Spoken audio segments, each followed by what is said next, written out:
The Zoriths sat in their darkened command center as the warning lights flashed across the room. Their planet Zorith Prime was under siege. The Zorith invaders had arrived without warning their fleet, a storm of ships descending from the stars like vultures circling a dying world. The Zoriths had never known war. Their society had always been built on cooperation, peace, and technological advancement. But now their world was on the brink of destruction. Entire cities had already fallen under the brutal assault. The Zorith forces were relentless, their weapons capable of ripping through the Zoriths' defenses. With ease, the Zoriths were struggling to mount any kind of defense against the overwhelming invaders. Their planet's once thriving cities now lay in ruins, burning with the fires of war. In a matter of days, the Zoriths' capital had been obliterated. The invaders had no mercy, and the Zoriths could only watch as their world crumbled before them. Desperate and broken, the leaders of the Zoriths gathered in the command center to make the decision that would change everything. They could no longer fight back. The Zorith invaders were too powerful, too numerous. There was no way for the Zoriths to win. They needed help. They needed someone to save them. But who in the galaxy could offer that kind of assistance? They were a peaceful people. They had never known war. They had never had to build an army or weapons capable of defending against such an onslaught. Their only hope was to turn to the other species of the galaxy, those with the power to defend them, those with the technology to stop the Zorith. They had heard of the Galactic Council, a vast organization made up of advanced civilizations that governed the known galaxy. Surely one of those factions would come to their aid if they only knew the extent of the devastation that was unfolding on Zorith Prime. The Zorith leader, Varnak, stood before the console, trembling, his hands shaking as he keyed in the transmission code to the Galactic Council. The desperation in his heart echoed in his mind. As the message was sent, the signal was simple and to the point. The Zoriths were asking for aid. Their world was falling. Their people were dying. They begged for help with a desperation that could not be conveyed through words alone. Varnak knew that sending this message would change everything. They had no choice but to hope that the galaxy would answer their call, hope that the Council would see their plight and come to their aid.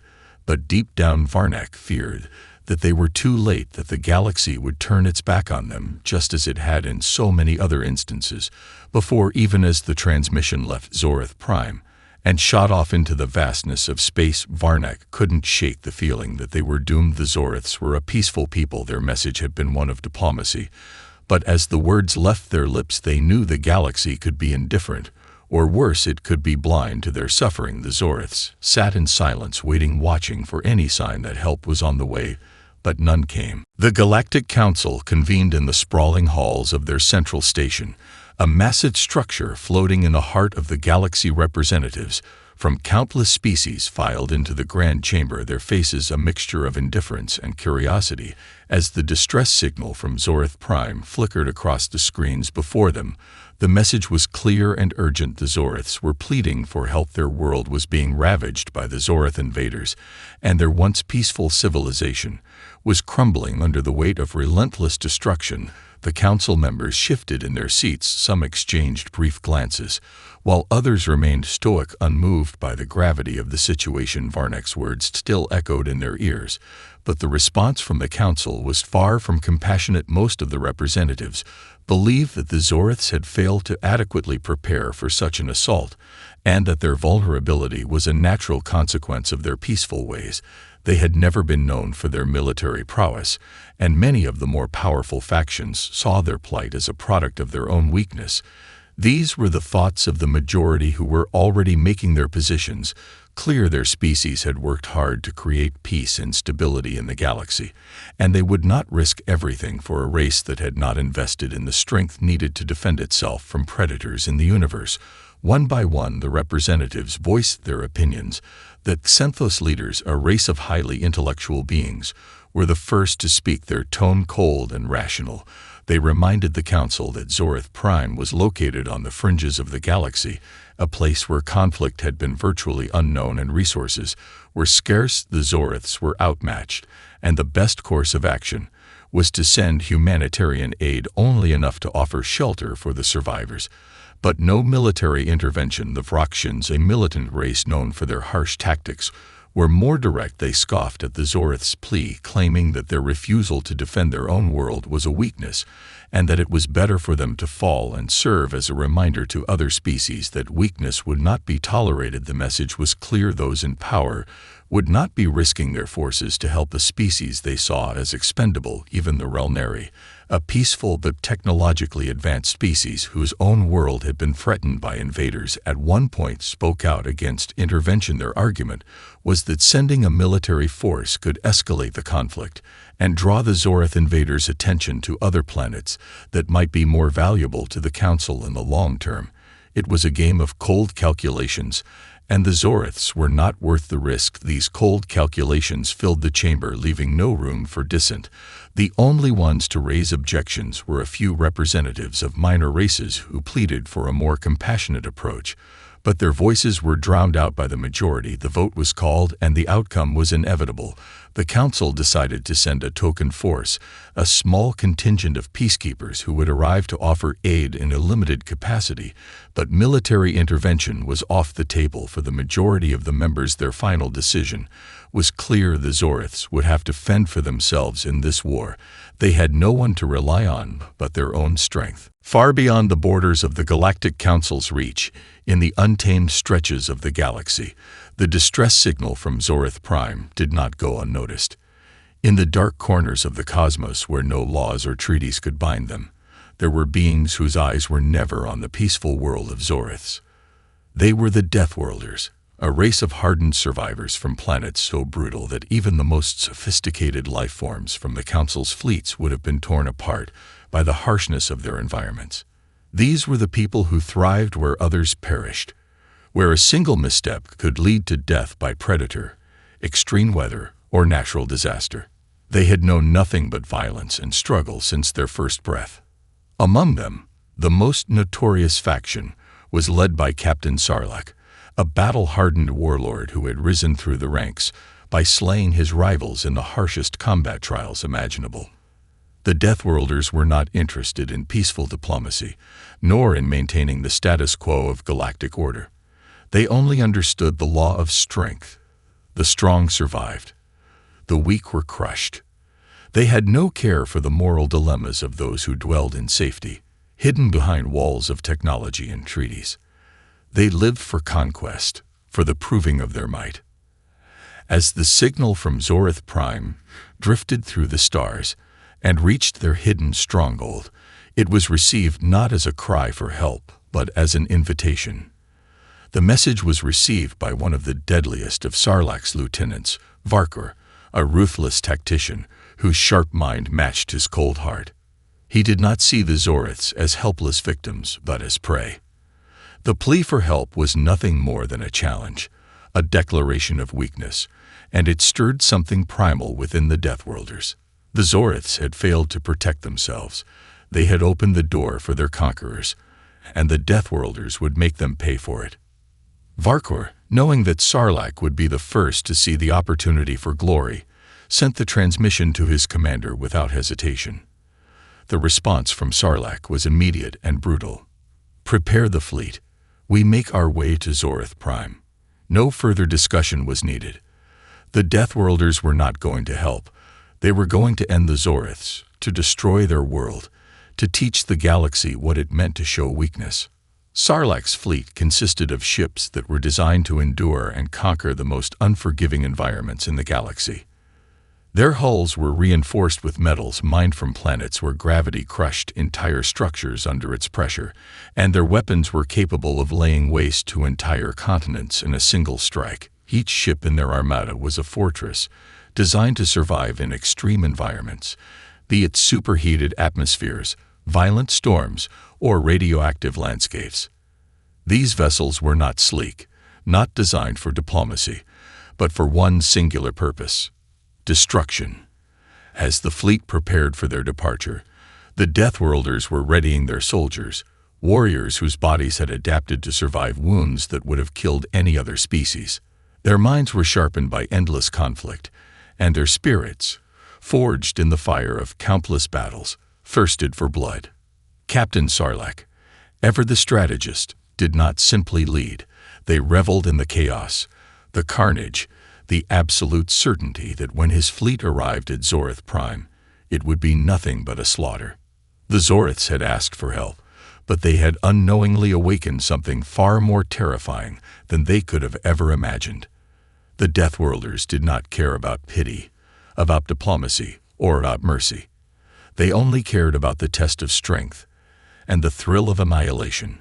The Zorths' desperate plea was a call for their destruction, and the galaxy would soon learn that some races had no place in it, at least not until they had been completely broken and destroyed. As the Deathworlder fleet drifted through the void of space toward Zorth Prime, Captain Sarlacc stood on the bridge of his flagship, the Verminous, a colossal warship built for unrelenting aggression. Its hull was pitted from countless battles, its weapons tested in every imaginable hostile environment. Unlike the sleek vessels of the Galactic Council, the Verminous was a brutal, jagged structure, armed with weapons designed to annihilate rather than negotiate. The bridge buzzed with activity, but Sarlacc's mind was sharp, calculating the destruction to come. Sarlacc knew the Zorths were a peaceful people. This had been confirmed by their distress signal. Full of desperation but lacking any military might. They had never anticipated an enemy like him.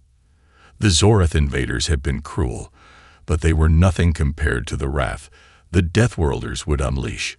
In his mind, their destruction would be both a lesson and an example. He would show the galaxy that no one could afford weakness, not the Zorths, not anyone. The fleet's approach was methodical. The Deathworlders did not rush. They never did. Their fleet moved in a formation designed to minimize their vulnerability, while maximizing their destructive capability. The ships were equipped with long-range bombardment systems, capable of reducing entire cities to rubble with a single shot. Boarding parties stood ready, each soldier eager for the hunt. There were no shields to protect the Zorths from this kind of assault. They would be exposed, vulnerable, and helpless against the coming storm. As the fleet entered Zorth Prime's system, they cloaked their approach with electromagnetic pulses designed to disable any sensor arrays the Zorths might have left intact. The Deathworlders preferred a surprise strike, to catch their enemies off guard, and to make them panic. And panic was exactly what the Zorths would feel when they saw the first sign of the impending doom. The moment Sarlacc's fleet dropped out of hyperspace, the planet-side defense systems blinked to life. The Zorths, desperate and unprepared, launched their last remaining fleet into the skies, hoping to hold back the oncoming onslaught. The pathetic remnants of their military were no match for the might of the Deathworlders. Their ships were old, outdated models, easily outclassed by the sheer firepower and speed of the Deathworlder fleet.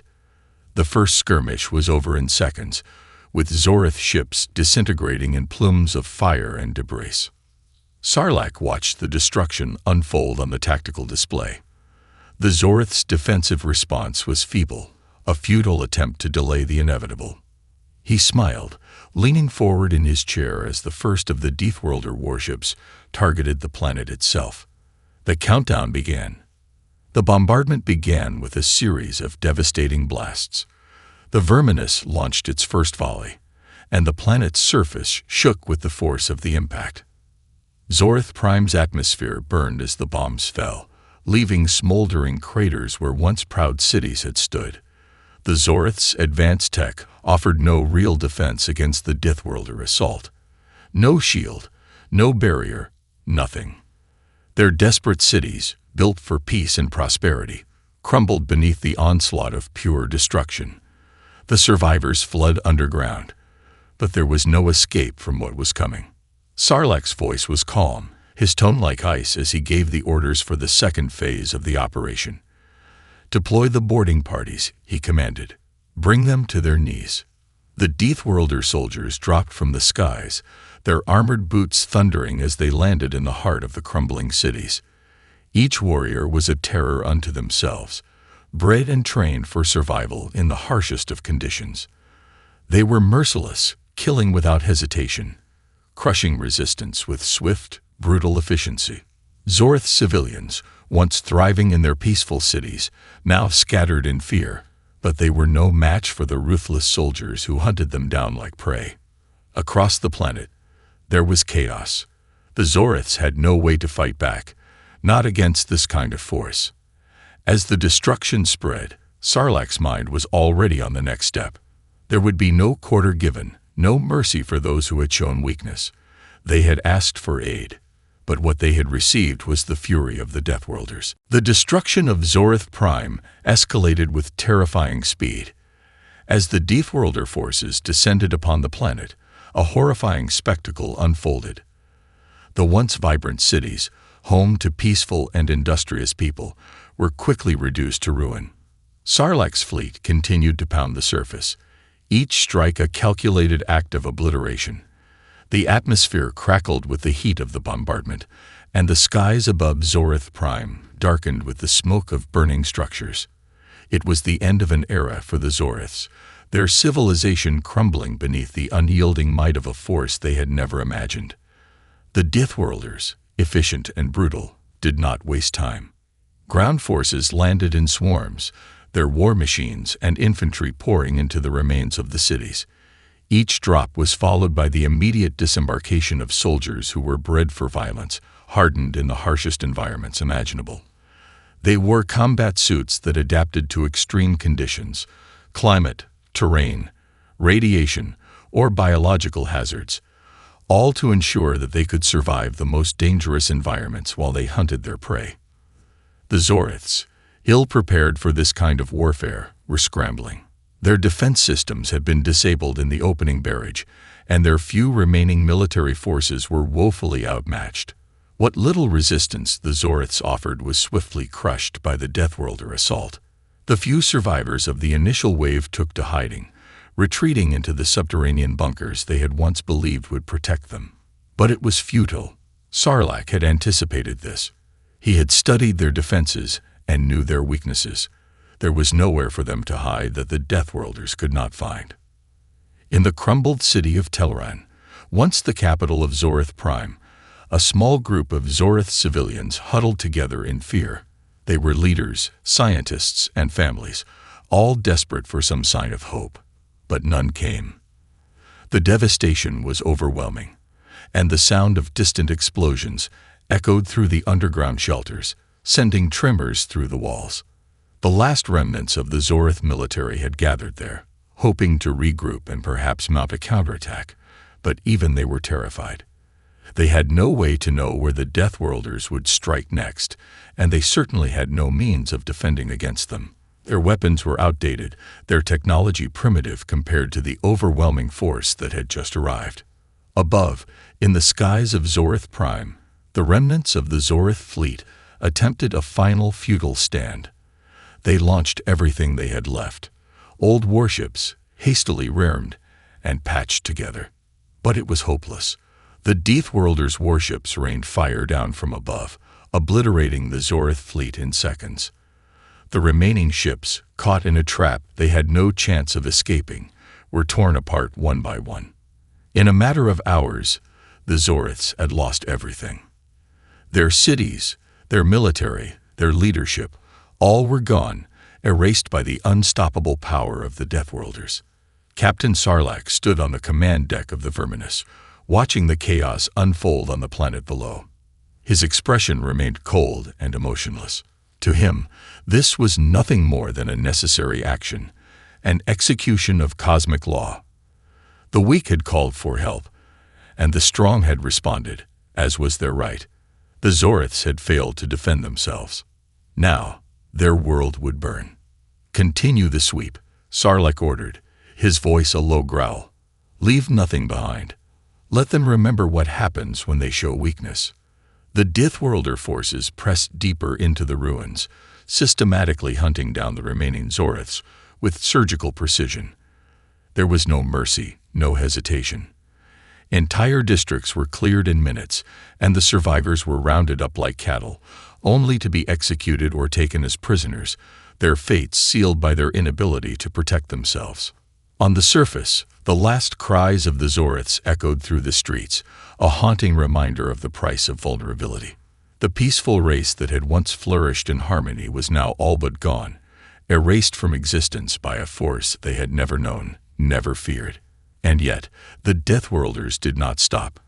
For them, this was only the beginning of a larger message to the galaxy, a message that would ring out long after Zorith Prime had become a lifeless husk. The last pockets of resistance on Zorith Prime dwindled as the Deathworlders methodically cleared every corner of the planet.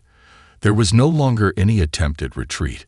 Those who had tried to flee had been hunted down in the chaos. What few Zoriths remained in the underground bunkers had no chance of escaping the relentless pursuit of their invaders. The Deathworlder soldiers, who had adapted to environments where every moment of survival was a battle, descended upon them like predators, their movements swift and deadly. In the ruins of what had once been the heart of Zorith Prime, the last Zorith defenders gathered their final forces. Their technology, advanced but ill-suited for the brutal war they were now fighting, had failed them. Their weapons, once symbols of peace, now seemed laughable against the Deathworlders' arsenal. There were no strategies left, no grand plans to repel the invaders, only the grim reality that they would die on their knees, unable to protect their world or their people. A group of Zorith commanders, huddled in a makeshift command center deep beneath the shattered city of Telron, stared at the holographic map of the planet. The glowing blue projections of the few remaining strongholds flickered weakly. They could feel it. The end was coming, and there was nothing they could do to stop it.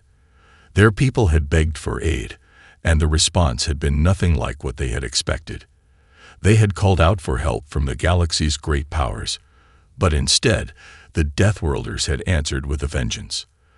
The thought of a peaceful future, of survival, seemed absurd now. All they could hope for was a swift end. Lieutenant Galen, one of the few surviving commanders, clenched his fists as he surveyed the map.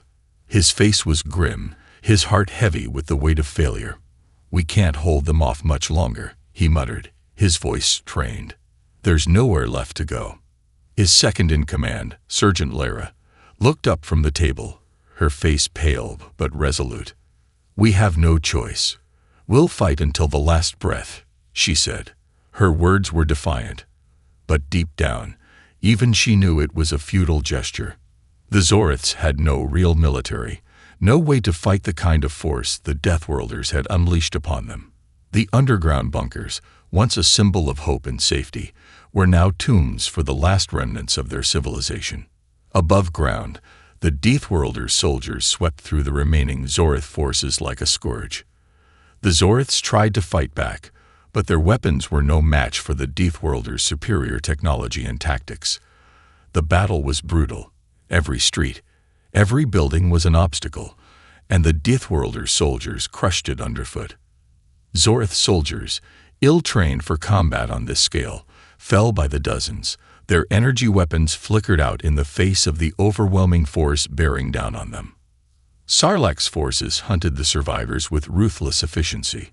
His soldiers were methodical in their search, and no corner of the planet was left untouched. There were no safe havens for the Zoriths to flee to. Even the underground bunkers, once thought impenetrable, were not beyond the reach of the Deathworlders.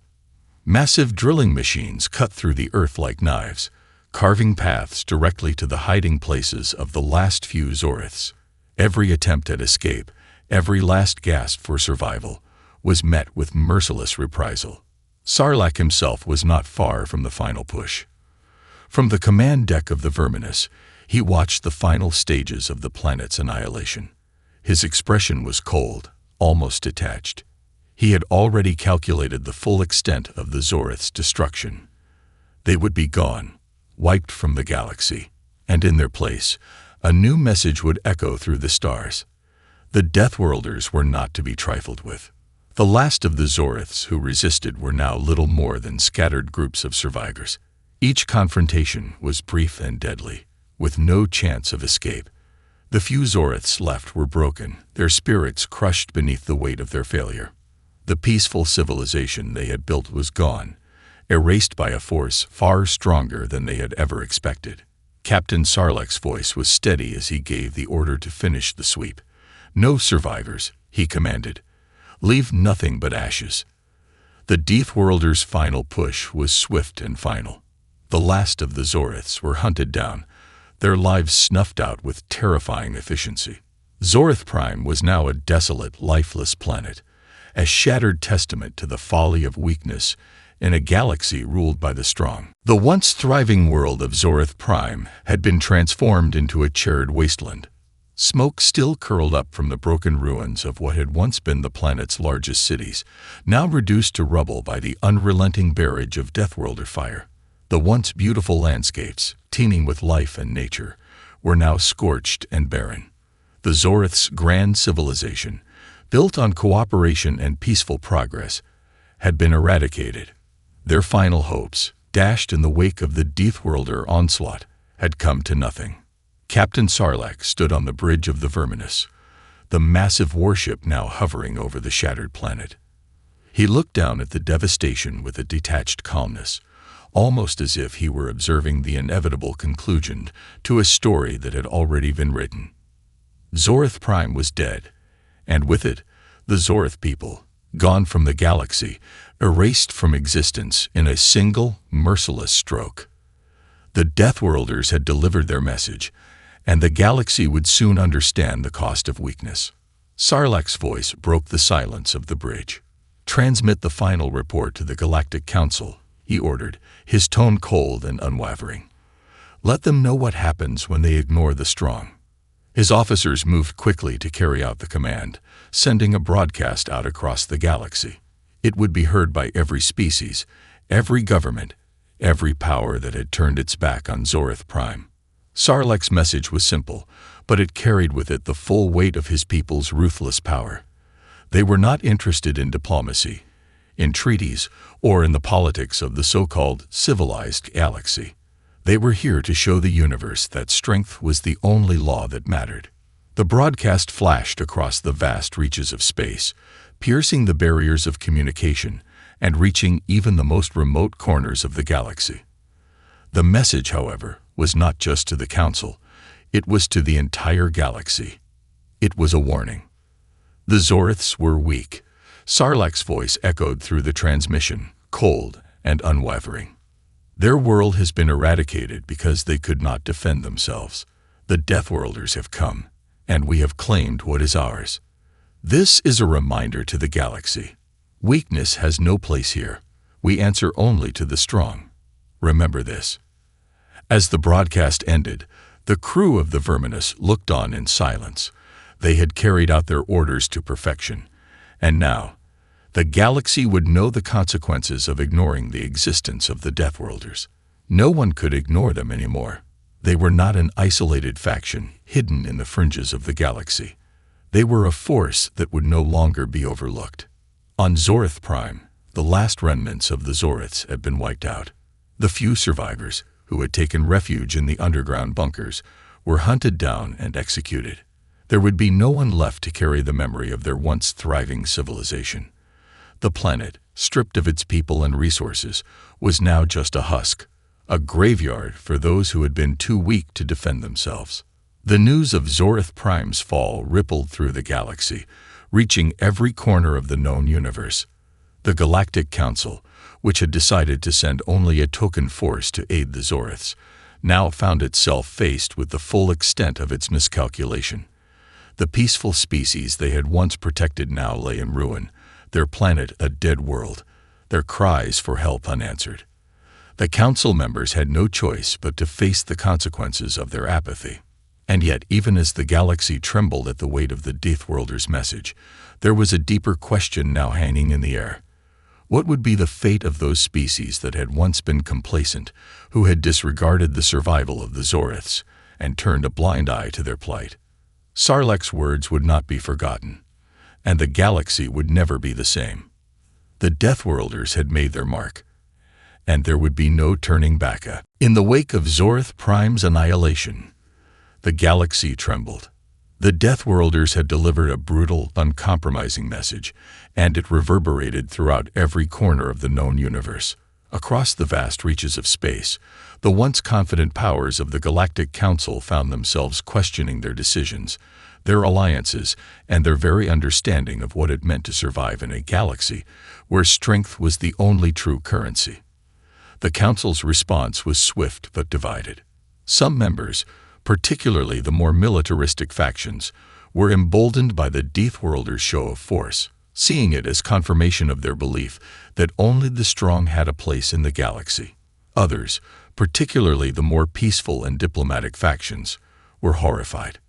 The Zorith's extinction was a tragic reminder of the fragility of peace, and they feared what might come next. For the first time in centuries, the idea of universal peace felt distant, unreachable, and dangerously naive.